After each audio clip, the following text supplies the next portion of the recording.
Hi everyone, my name is Nick, and today it's time for another houseplant haul video.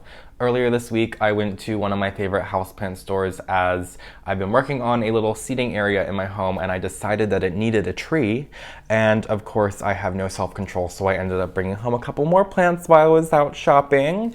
And quickly first, I guess I will talk about the tree that I brought home with me because it is a little too big for me to hold on camera, but I will of course include some footage of it, which is a Dracaena FRAGRANS Golden Coast, and I'm really excited about this. No, it's not the most interesting houseplant on the market, but it's exactly what I was looking for in the space that I was looking for a tree for. So it's right outside my bedroom door, kind of right before it opens up into my living room, and I just needed something for right outside my bedroom door to kind of be behind my little seating area. I couldn't get anything too large. I experimented with a couple plants that I had in my home already because of course I have plenty of plants. I don't really need to be bringing any more in, but none of the ones that I had on hand were getting the job done. So I decided that I wanted something tall and skinny, yet also bushy at the same time, and this Dracaena Golden Coast is getting the job done. And it's perfect for this location because it really doesn't require that much sunlight or that much water either. It's at least, I'd say, 12 feet away from the nearest window, so it is getting some ambient light, but it's very, very indirect and not enough to sustain most plants, but I did want something a little bit more showy than, say, a Sansevieria or a ZZ plant, so a Dracaena was my perfect option. Moving on to the littler plants that I have to share with you guys today. So let's talk about my begonias that I brought home with me. So one of the ones that I got at the nursery while I was there was this adorable little begonia right here. So this, I don't even know what it's called. It's called a Begonia vitifolia. I could be pronouncing that wrong. And they call it the grape leaf begonia. I will show you guys the tag for a moment. You can pause if you want to read the whole thing.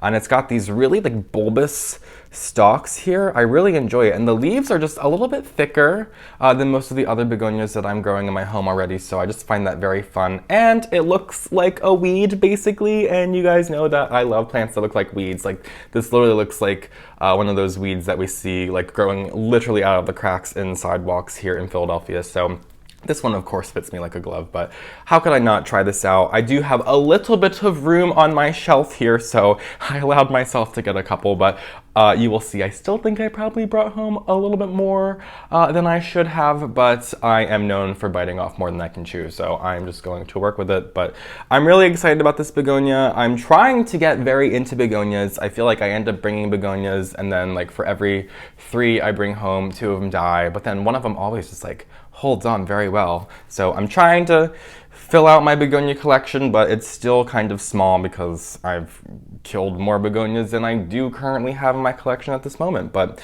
this is one I just really had to try out. I don't really have much to say about the care, of course, because I have never cared for this before, and quite frankly, have never heard of this houseplant before I saw it at the greenhouse. But those are my favorite plants, the ones that when I'm out houseplant shopping and I see them and I really like them and I have to have them, but I've actually never heard of them before. So this is the perfect example of that. I'm really excited to try growing it. Begonias are great because they're inexpensive. This whole plant was $8.95, as you can see right here on the tag. So I think that's a perfect price for trying out a plant that already looks fantastic, and I will enjoy it for at least a month if it dies on me. I'm sure I'll get at least a month out of it, but I should be a little bit more confident because this seems like a very hardy begonia that will probably grow very well in my grow lights on my shelf back here.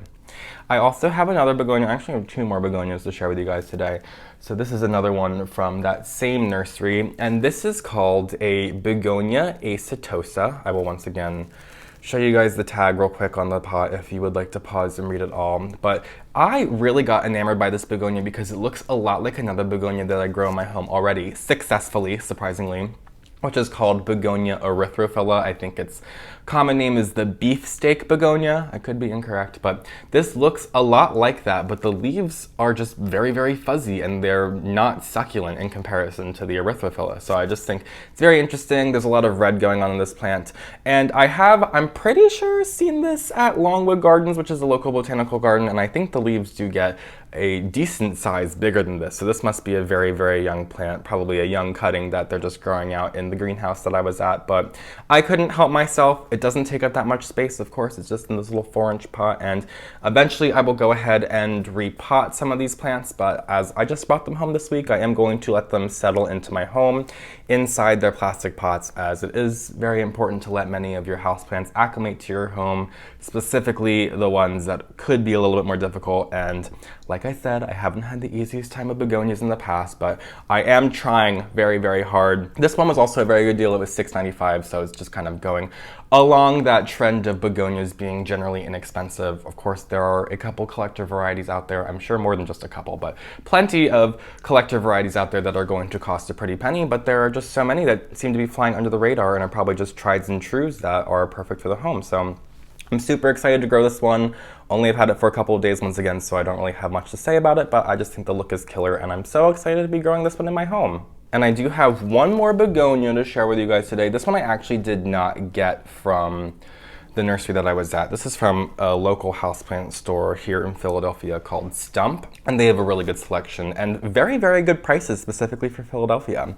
And I was really shocked when I was at their store recently and they had a tray full of Begonia conchifolias here, which I actually just recently killed mine when I moved to my current apartment a couple months ago. No idea what happened. The plant just decided after like a year that it was just not happy with me, so I was thrilled to find this at Stump for a very good deal. I think it was like $12 or $15. It was very inexpensive, and it's just such a beautiful houseplant. It's got very, very succulent leaves in comparison to many of the other begonias that we grow in our home, which have much thinner foliage, which I think kind of translates to that this one is a little bit hardier than some of the other ones. I did get a good amount of time out of this in the last attempt that I had, but I'm hoping to have learned from my mistakes, and I'm going to hopefully grow this one out to its fullest potential. So I am growing this one under my grow light as I did with my last one. I know these are a little bit more drought tolerant than some of the other begonias. I think probably the worst thing you could do with this specific begonia is overwater it or give it too little light. So I am just trying that out for the time being. We will see, but such a good deal for such a full plant, honestly. I got my other one from Steve's Leaves, which is a very incredibly reputable place to get begonias from, as well as many other houseplants. But I'm just surprised at how good of a deal this was, as well as how full it is. Like, it is such a full plant. And in fact, I actually bought like the smallest one that I could find in the tray because I'm running out of space. So I figured the smaller the better, and then I can enjoy it and watch it grow out, and then leave the larger ones for the other people who maybe are first trying out this plant, and they can have a nice meatier specimen to start out with. But like I said, the smaller the better for me. I really am running out of space, and I should not have bought any of the plants that I did bring home with me today, or the other day.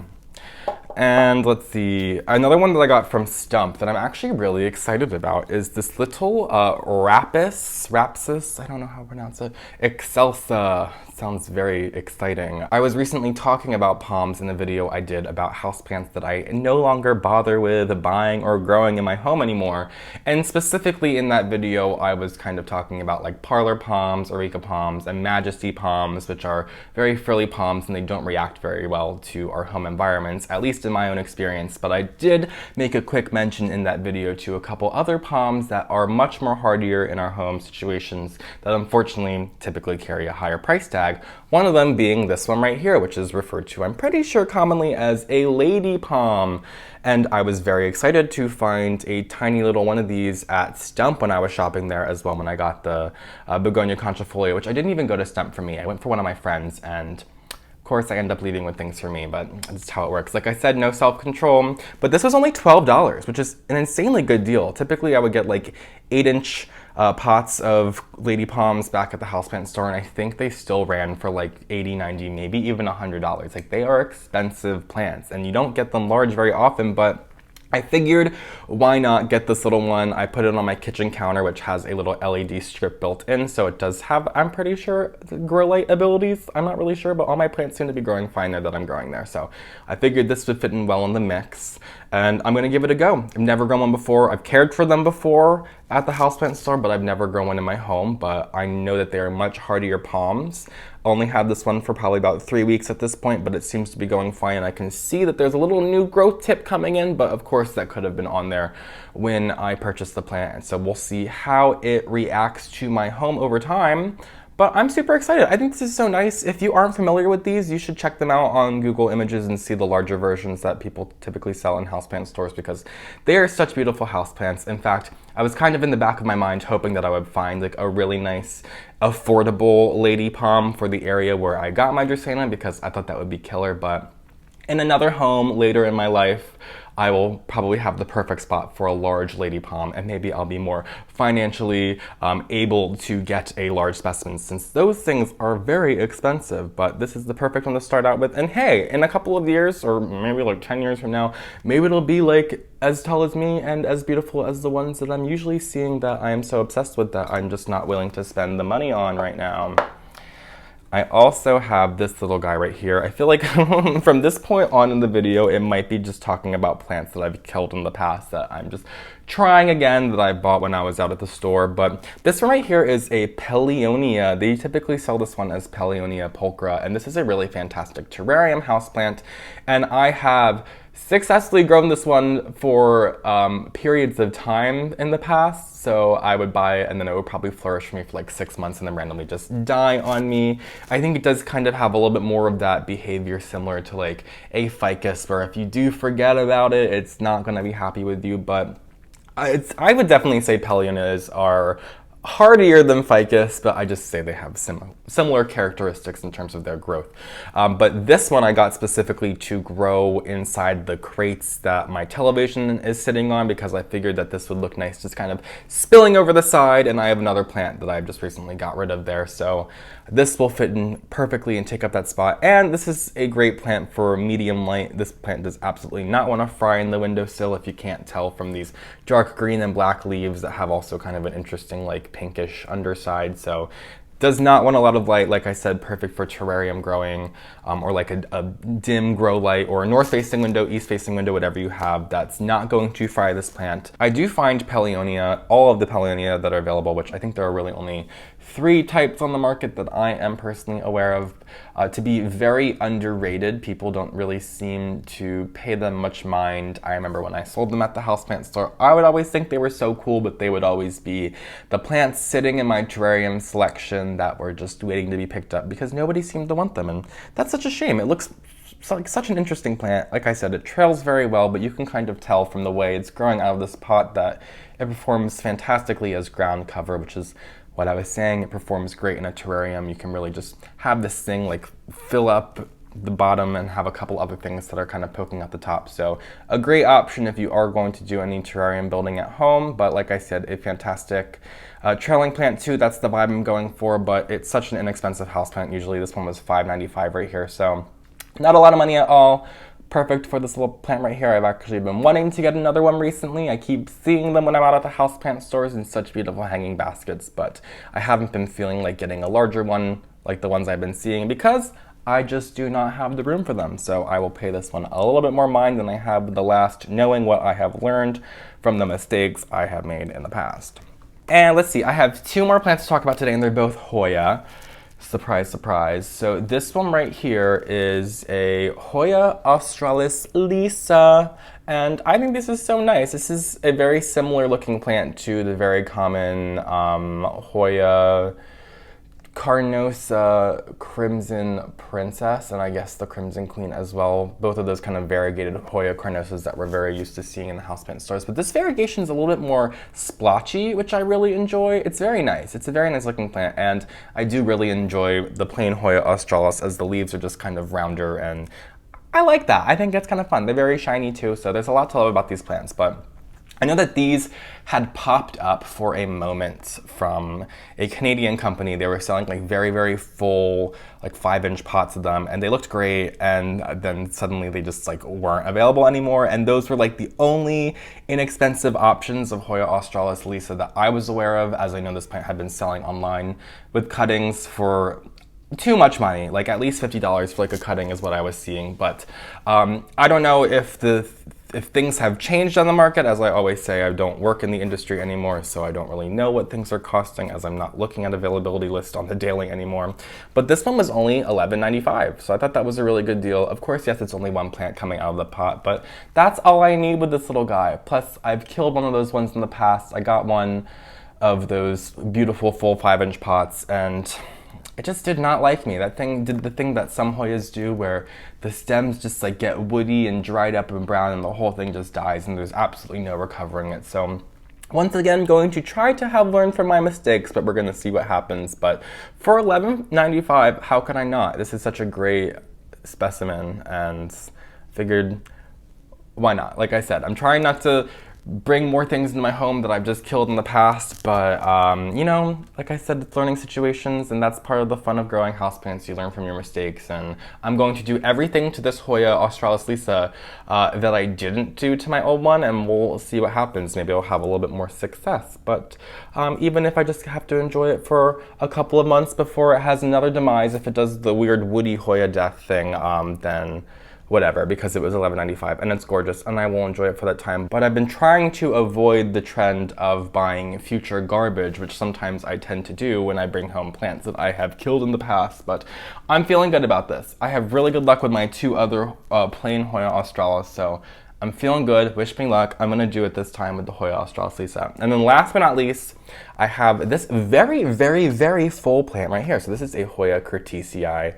And I'm thrilled to have found such a full plant. I know that these have been seen in like the Costa Farms selection before, and I actually had gotten my hands on one of those Costa Farms baskets like 2 years ago, and I still have just a tiny little strand of that one left because I don't know what kind of soil they're using over there, but it's not good for Hoyas. I found this very, very full pot of Hoya CURTISII in a much smaller, more manageable pot with much more going on. So I'm sure there's a lot more roots inside here to manage the amount of soil that's in here. So I figured I would give this one a go, and it was a really good deal. I think it was $30 for such a full hanging basket. I'm thinking about the prices that things would sell for at boutique stores in Philadelphia, and I feel like here this thing would be like at least $45, $50. So this was a good deal. I was trying to talk myself out of it because I do have that one little strand of the one that I've been holding on for years, but I figured once this one acclimates to my space and I plant it in the planter that I have planned on planting it in,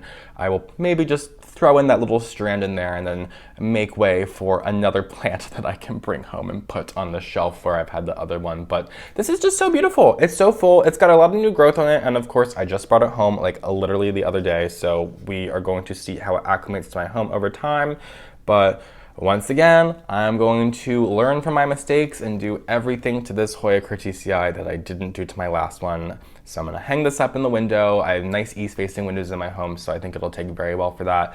And hope for the best, cross my fingers, and wish to the plant gods that my Hoya CURTISII grows well, because this is so gorgeous. I would love it to look super full like this and just spill over the side. And you can probably see all that new growth on there.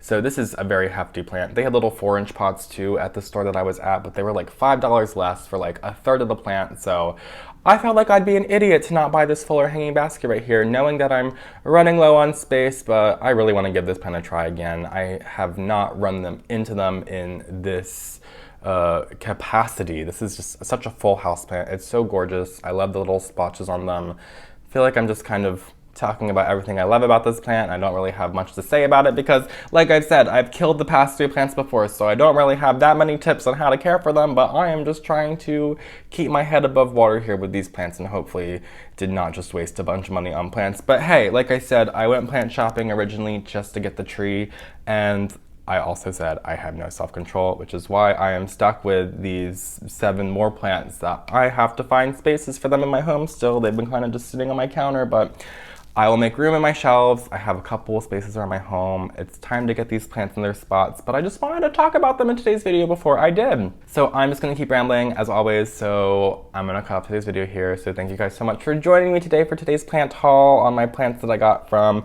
Pepper's greenhouse. I don't think I even said that once in today's video, but you probably saw on the tags, as well as Stump in Philadelphia in Northern Liberties. So thank you guys so much for joining me today. If you don't already, follow me on Instagram at Philly Foliage, subscribe to my channel, and I will see you guys in my next video. Have a great time.